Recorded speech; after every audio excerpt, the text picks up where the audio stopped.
Brutalité. S'il y a un mot qui sous-tend l'approche de la Russie à la guerre en Ukraine, ce serait brutalité. Le régime de Poutine a compté sur une approche de broyeur à viande, qui a coûté à l'armée russe près de 800 000 personnes, selon le ministère des Finances de l'Ukraine. Et rien n'a changé avec l'arrivée des soldats nord-coréens dans la région de Koursk. Ces nouveaux soldats affrontent un niveau de brutalité sans précédent jusqu'à présent dans cette guerre. Une brutalité si sévère qu'ils exécutent leurs propres hommes, juste pour les empêcher d'être capturés vivants par les forces ukrainiennes. Que se passe-t-il vraiment parmi les troupes nord-coréennes participant à la contre-offensive de Poutine en Ukraine actuellement? Et pourquoi ces soldats exécutent-ils leurs camarades? Nous répondons à ces questions dans cette vidéo, en commençant par les allégations d'exécution. Vers la fin de décembre 2024, le président ukrainien, Volodymyr Zelensky, a fait l'affirmation remarquable que les soldats nord-coréens exécutent brutalement les leurs pour les empêcher d'être capturés par les forces ukrainiennes. Pire encore pour l'Ukraine, les quelques nord-coréens qu'elle a réussi à capturer ont été si gravement blessés qu'ils n'ont pas pu être réanimés. Ils sont morts avant que l'Ukraine puisse extraire la moindre information d'eux. Tout est arrangé de manière à ce qu'il nous soit impossible de capturer les Coréens en tant que prisonniers, affirme Zelensky. Leur propre peuple les exécute. Il y a de tels cas, ajoute le président ukrainien, avant de souligner que la Russie envoie des soldats nord-coréens dans des assauts contre les positions ukrainiennes avec une protection minimale. Zelensky dit également que ces quelques nord-coréens qui sont capturés semblent avoir été blessés par leur propre peuple pour les empêcher de parler. Aujourd'hui, des rapports font état de plusieurs soldats nord-coréens. Nos guerriers ont capturé les ennemis, mais ils étaient trop gravement blessés pour être réanimés. Zelensky poursuit en appelant ce qui se passe l'une des manifestations de la folie d'un régime dictatorial. Poutine semble indifférent au sort des soldats nord-coréens qu'il déploie à Koursk. Ce ne sont que plus de chair à nourrir son broyeur, ses troupes étant si vulnérables qu'elles ne voient pas d'autre issue au combat que de mourir. Peu importe que ces morts viennent des mains ukrainiennes, ou des leurs. Cela ne veut pas dire que l'Ukraine n'a pas réussi à capturer des soldats nord-coréens. Fin décembre, des nouvelles ont révélé que l'Ukraine avait capturé son premier soldat russe. C'est le premier d'une série de captures et de meurtres, affirme Yang Hook, chercheur à l'Institut Hazan pour les études de politique.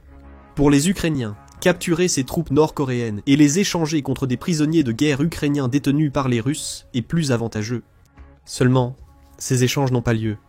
Selon la British Broadcasting Corporation, le 27 décembre, le premier soldat nord-coréen capturé est décédé en captivité. Les graves blessures du soldat ont causé sa mort, le rendant l'une des nombreuses victimes de la bataille de Koursk. Ce soldat n'a pas été exécuté avant d'être capturé par les Ukrainiens, mais cela aurait pu être le cas. Cela soulève une autre question. Pourquoi les soldats nord-coréens préfèrent-ils s'entretuer plutôt que de risquer d'être capturés par l'Ukraine? La première de plusieurs réponses à cette question provient des tactiques brutales que Poutine a employées lors de la contre-offensive de Koursk. Cette opération, qui vise à repousser les forces ukrainiennes qui ont envahi l'oblast russe en août, a vu Poutine s'appuyer sur son approche de vague humaine, consistant simplement à jeter soldat après soldat sur les positions ukrainiennes pour absorber les munitions. Les images de Koursk montrent des soldats nord-coréens prenant des positions massives avec une protection minimale de leurs maîtres russes. Cela rend donc les nord-coréens vulnérables aux frappes aériennes. Pire encore pour ces soldats, leurs formations massives contredisent la façon dont la Russie déploie ses propres troupes. Alors que les nord-coréens sont forcés de se rassembler en grands groupes faciles à cibler, leurs prétendus camarades russes opèrent en petites équipes qui sont beaucoup moins exposées à la puissance de feu ukrainienne. Le 27 décembre, John Kirby, conseiller du Conseil de sécurité nationale de la Maison-Blanche, a affirmé que les troupes nord-coréennes menaient des assauts massifs à pied. L'utilisation du mot « démonter » suggère que les soldats sont envoyés pour assaillir les positions ukrainiennes à pied. Selon Kirby, les nord-coréens, fortement endoctrinés, mèneront leurs assauts, même en sachant qu'ils vont probablement vers une mort certaine. Ces tactiques entraînent de lourdes pertes pour la Corée du Nord, affirme Kirby. Cependant, l'approche des soldats face à la stratégie brutale de Poutine donne un aperçu des raisons pour lesquelles des Nord-Coréens s'entretuent désormais sur le champ de bataille. Poutine profite de leur endoctrinement. Il est capable d'envoyer ses soldats nord-coréens assaillir des positions dangereuses à pied, parce qu'il sait que les soldats ne discuteront pas. Ils ne souligneront pas son incompétence tactique. Ils sont tellement endoctrinés qu'ils se tueront même pour éviter de tomber entre les mains des Ukrainiens, à la fois pour protéger leur honneur et pour empêcher l'Ukraine de prouver que des Nord-Coréens sont réellement dans le pays. Cette approche fait des soldats nord-coréens des ennemis dangereux pour l'Ukraine. Comment êtes-vous censé contrer un attaquant qui est si disposé à mourir pour sa cause qu'il attaquera à pied simplement pour absorber vos munitions pour dégager la voie siège aux forces russes à l'arrière? L'Ukraine doit trouver une réponse à cette question. Cependant, l'endoctrinement n'est pas la seule force puissante poussant les troupes nord-coréennes à exécuter les leurs ou à se suicider sur les lignes de front. Ces soldats savent également que le fait de ne pas remplir leur devoir de mourir selon les caprices de Poutine pourrait conduire à ce que leur famille soit prise pour cible chez eux. Kirby l'a dit lors de son discours du 27 décembre. Il a noté que les Nord-Coréens se suicidèrent et exécutèrent des leurs, probablement par peur de représailles contre leurs familles en Corée du Nord, dans le cas où ils seraient capturés. Ne minimisez pas l'effet de la pression sur les familles de ces soldats nord-coréens. S'adressant à Voice of America en novembre 2024, le transfuge nord-coréen et ancien lieutenant de l'armée populaire Kim Jong-a déclare que les mères de ceux qui ont été forcés d'envoyer leurs enfants à la malédiction ne peuvent même pas exprimer leur chagrin à la maison. Kim a déclaré que les mères nord-coréennes ayant envoyé leurs enfants en Russie doivent ressentir une douleur inimaginable. Elles ne peuvent même pas pleurer à plein volume chez elles, à cause de l'absence de murs insonorisés entre les maisons. Ce commentaire révèle l'ampleur de l'état de surveillance que le président nord-coréen Kim Jong-un a créé dans le pays. Les mères contraintes d'envoyer leurs enfants en Russie doivent cacher leur chagrin en raison de la pression exercée sur elles par le régime sous lequel elles vivent. Pour les soldats et les nord-coréens à Koursk, cette surveillance se traduit sûrement par des rapports sur leurs actions au front russe. Si un soldat nord-coréen ne meurt pas comme prévu, donc sur ordre de Poutine, les mères en deuil, publiquement, peuvent rencontrer bien plus de problèmes. Il s'agit d'une forme élémentaire de coercition. Et cela nous montre pourquoi tant de Nord-Coréens ou à Koursk choisissent le suicide ou l'exécution plutôt que d'être capturés par les forces ukrainiennes. Être capturé, c'est échouer à Poutine. Et cet échec pourrait conduire Kim Jong-un à se venger contre ceux que le soldat a laissés derrière lui. Il vaut donc mieux mourir de la main de votre propre camarade que de donner une excuse au leader de la Corée du Nord pour cibler votre famille. Il y a maintenant deux raisons qui expliquent encore les exécutions mutuelles de Nord-Coréens à Koursk. Les soldats nord-coréens sont si endoctrinés par leur service dans l'armée populaire qu'ils considèrent souvent mourir au combat comme un devoir. Ils attaqueront donc les positions ukrainiennes à pied, sans aucune chance de victoire. Ils préfèrent la mort à la capture. Mais cet endoctrinement s'accompagne d'une terrible forme de coercition. Chaque soldat nord-coréen à Koursk sait qu'il est surveillé. Bien qu'ils ne se sentent pas obligés de mourir dans la guerre de Poutine, ils le feront pour protéger leurs proches à la maison. Si cela signifie se tuer ou tuer vos camarades pour éviter la capture, alors soit. Cela nous amène à la troisième raison pour laquelle les soldats nord-coréens se tuent mutuellement en Ukraine. Ils savent qu'ils sont jetables. L'armée nord-coréenne est impliquée dans les combats, dit Zelensky lorsqu'il rapporte ce qui se passe dans la région de Koursk. Ils ont beaucoup de pertes, beaucoup, et nous pouvons voir que l'armée russe et les exécuteurs nord-coréens n'ont aucun intérêt pour la survie de ces Coréens du tout. Le manque d'attention des commandants pousse certains soldats nord-coréens à s'entretuer plutôt que d'être capturés par l'Ukraine. Ils savent, que cela soit dit ou non par leur commandant, que leur but à Koursk est de mourir. Les soldats nord-coréens sont laissés isolés en grands groupes, et comme l'a noté Kirby, sont poussés à faire des assauts à pied. Ils sont jetables. Et les premiers chiffres provenant de Koursk montrent exactement combien le commandement russe et nord-coréen se soucie peu de leurs soldats nord-coréens de base. Zelensky affirme que l'Ukraine a déjà tué ou blessé 3000 des 12 000 soldats nord-coréens à Koursk, ce qui signifie qu'elle aura éliminé environ un quart des forces en quelques semaines. Kirby dit que le chiffre est un peu plus modeste, affirmant que l'Ukraine a tué environ 1000 nord-coréens. La Corée du Sud rapporte des chiffres similaires. Ce taux de mortalité élevé révèle le caractère consommable de ces soldats. Encore une fois, l'endoctrinement entre en jeu ici, avec Kirby notant que les soldats poussent les attaques, même quand il est clair que ces attaques sont vaines. Imaginez ce que ressentirait un Nord-Coréen poussé à des assauts à pied à Koursk en voyant ces chiffres. Le fait de vous battre avec une protection minimale montre clairement comment le commandement vous considère. Cela signifie aussi que le commandement sera très mécontent en cas de capture. Vous êtes jetable. Votre rôle est de mourir pour servir le dessein de Poutine. Se laisser capturer est tout à fait l'opposé de ce que vous êtes censé faire, et cela ne peut tout simplement pas être permis. Donc, si vous ou l'un de vos camarades risquez d'être capturé, il vaut bien mieux exécuter que de tomber entre les mains des Ukrainiens. Et comme pour renforcer le but collectif des soldats nord-coréens à Koursk, les tactiques qu'on leur a apprises pour se défendre sont pratiquement inutiles. C'est selon les opérateurs de drones ukrainiens, qui disent que les preuves qu'ils ont vues suggèrent que les soldats nord-coréens sont clairement non formés sur comment gérer les véhicules aériens sans pilote ou UAV. Le manque de formation des soldats nord-coréens a mené à au moins un incident où l'un d'eux a accidentellement abattu un camarade en tentant de détruire un drone qui les filmait. Même sans exécution volontaire, ce manque de formation entraîne la mort de certains soldats. Un carnet trouvé sur un soldat nord-coréen mort à Koursk a révélé l'ampleur de leurs lacunes de formation. Selon Al Jazeera, le livre exposait une stratégie pour contrer les drones. Lors de la détection d'un drone, vous devez créer un trio où celui qui attire le drone garde une distance de 7 mètres et ceux qui le tirent de 10 à 12 mètres. Lisez les notes. Si celui qui attire reste immobile, le drone s'arrêtera aussi. À ce moment, celui qui tire éliminera le drone.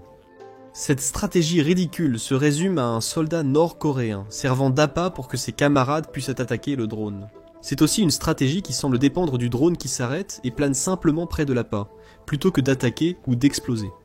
Cette tactique désespérée révèle la situation des soldats nord-coréens, se dirigeant vers Koursk. Ils n'ont aucune protection, ils se battent à pied et sont rassemblés en masse facilement ciblables. Et quant aux stratégies qu'ils apprennent de la Russie, ces notes révèlent que leur tactique consiste à se tenir devant des armes mortelles et à espérer qu'ils ne soient pas touchés et qu'ils ne soient pas tués. Cette approche d'appât et de tir souligne à nouveau combien les soldats de la Corée du Nord sont jetables à Koursk.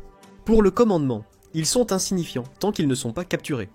Sachant à quel point ils sont jetables et censés suivre les ordres même ridicules, cela explique pourquoi les Nord-Coréens s'exécutent mutuellement au combat. Leur destin est de mourir, peu importe qui les tue. Les raisons pour lesquelles les soldats nord-coréens s'entretuent à Koursk suggèrent le facteur jouant probablement le plus grand rôle dans ces exécutions. La Russie tente de cacher le déploiement de soldats nord-coréens à Koursk. Il convient de noter à ce stade que ni la Russie ni la Corée du Nord n'ont confirmé le déploiement de soldats nord-coréens en Russie, mais cela se passe clairement. De nombreuses preuves indépendantes le démontrent. Poutine et Kim agissent comme si ce n'était pas le cas, toute reconnaissance étant indirecte sans expliquer la vraie raison de la présence des soldats. Poutine veut utiliser ce manque de reconnaissance comme une tactique d'intimidation. Fin octobre 2024, le leader russe a été questionné sur des images satellites publiées par le renseignement sud-coréen, révélant des soldats nord-coréens allant vers la Russie. Poutine dirait que les images sont une chose sérieuse.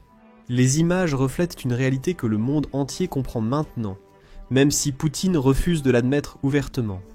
Pourtant, la Russie essaie de cacher le fait qu'elle a des soldats nord-coréens qui se battent à Koursk, et ce désir de le cacher a conduit à des actions vraiment horribles sur le champ de bataille. La Russie brûle les visages des soldats nord-coréens morts pour les empêcher d'être identifiés. C'est selon Zelensky, qui a développé sur le désir de la Russie de garder la présence des soldats nord-coréens à Koursk secrète le 14 décembre 2024. Pendant leur formation, il leur était interdit de montrer leur visage. Selon le président ukrainien sur Telegram, l'armée russe a essayé d'effacer toutes les preuves vidéo de leur présence. Et maintenant, après la bataille avec Noga, les Russes essaient également de brûler littéralement les visages des soldats nord-coréens morts. Une vidéo de 30 secondes montrant des soldats russes, présumés brûlant un cadavre sur une colline enneigée, accompagnait l'affirmation. C'est une dissimulation terrifiante, où la Russie fera tout pour détruire les preuves de la présence de troupes nord-coréennes à Koursk.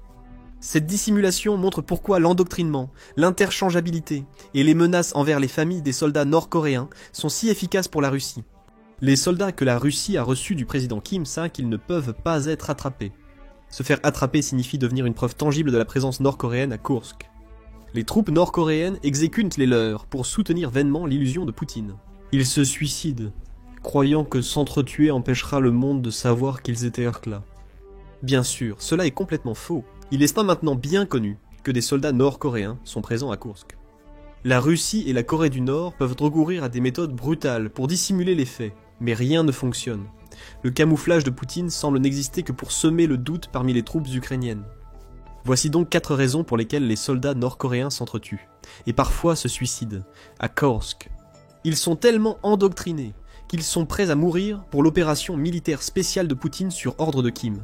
Ils sont traités et se reconnaissent probablement comme jetables, sachant déjà qu'ils ne sont à Koursk que pour mourir. Et même ceux qui pourraient envisager de se rebeller contre leur endoctrinement savent que fuir la situation ne ferait qu'entraîner des répercussions pour leur famille.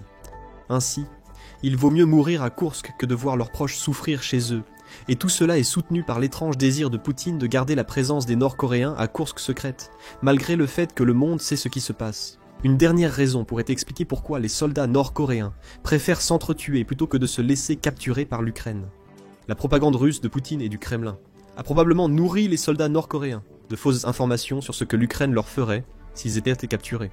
La torture et une mort lente seraient dans le futur des soldats, pourraient prétendre cette propagande. Et Poutine pourrait même se référer à des preuves recueillies par les Nations Unies, ou l'Organisation des Nations Unies comme preuve. En octobre 2024, le Bureau du Haut-Commissaire des Nations Unies aux droits de l'homme a publié un rapport dans lequel il a interrogé 205 prisonniers de guerre russes, ou PG. Sur ces 205 PG, 104 ont déclaré avoir subi des tortures ou des mauvais traitements pendant leur captivité. Ces incidents ont généralement eu lieu dans des lieux non officiels ou de transit, y compris des garages, des sous-sols ou des maisons privées, où les PG étaient détenus avant d'être transférés dans des installations officielles. Cela fait suite à un rapport similaire de l'Organisation des Nations Unies, en novembre 2022, qui affirmait qu'il y avait des allégations crédibles d'exécution sommaire de prisonniers russes par leurs ravisseurs ukrainiens. Ces rapports indiquent que l'Ukraine ne traite pas de manière irréprochable les prisonniers de guerre. Poutine exploite sûrement cet avantage dans ses relations avec les soldats nord-coréens. Il affirme, en se référant à des rapports officiels de l'Organisation des Nations Unies, que tout nord-coréen capturé par l'Ukraine risque la torture et une possible exécution. Avec un peu d'exagération, la Russie pourrait faire en sorte que la simple perspective d'être capturé semble pire que la mort, conduisant les soldats nord-coréens à s'exécuter les uns les autres, par peur de ce qui pourrait leur arriver s'ils sont capturés. Si c'est le cas, les soldats nord-coréens sont vraiment coincés dans une situation sans issue dans leur propre esprit. Être capturé signifie soit être torturé, soit mettre votre famille et les ambitions de Poutine en danger, ou les deux. La mort peut être préférable à ces deux scénarios. Alors, que devrait-il se passer ensuite ? Pour Zelensky, la réponse est claire. La nation coréenne ne devrait pas perdre ses habitants dans les batailles de l'Europe, dit-il avant de souligner que des pays comme la Chine pourraient jouer un rôle clé. Le président ukrainien déclare que pour prouver sa sincérité quant à la non-escalade de la guerre, la Chine doit faire pression sur Pyongyang de manière adéquate. Il reste à voir si cela se produira. Mais tant que la Corée du Nord est impliquée, il est probable que davantage de soldats du pays se suicident ou exécutent des camarades au service de l'opération militaire brutale de Vladimir Poutine. Mais que pensez-vous de ce que les Nord-Coréens se font les uns aux autres à Koursk ? Les exécutions deviendront-elles plus fréquentes à mesure que la contre-offensive de Poutine se poursuit ? Verrons-nous des Nord-Coréens capturés alors que la guerre entre dans sa 3e année ? Partagez vos pensées dans les commentaires, et merci d'avoir regardé la vidéo.